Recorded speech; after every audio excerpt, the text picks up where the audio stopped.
बेटी और सेब। एक बार पिताजी अपनी बेटी को बाजार घुमाने के लिए ले गए। बाजार में तरह तरह की चीजें थी। तभी बेटी की नजर सेब से भरे एक ठेले पर पड़ी।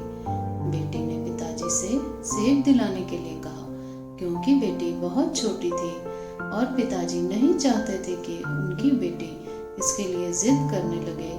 इसलिए पिताजी ने तुरंत 2 सेब खरीद लिए।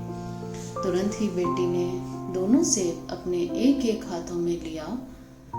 उसके पिता ने उससे पूछा कि बेटी, क्या तुम मेरे साथ एक सेब बांट सकती हो?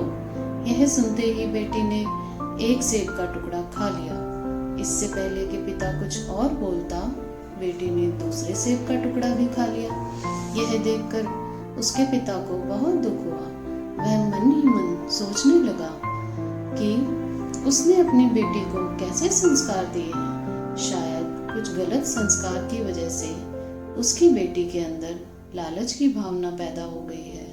पिता मन ही मन इस प्रकार की बातें सोच ही रहा था कि बेटी ने उसकी तरफ एक सेब बढ़ाते हुए कहा, पापा, आप यह सेब खाइए, यह बहुत मीठा और रसीला है। इस पर पिता को कुछ कहते नहीं बना। उसे बहुत ही बुरा महसूस हो रहा था कि उससे बिना कुछ सोचे समझे अपनी बेटी के बारे में गलत राय कैसे बना ली।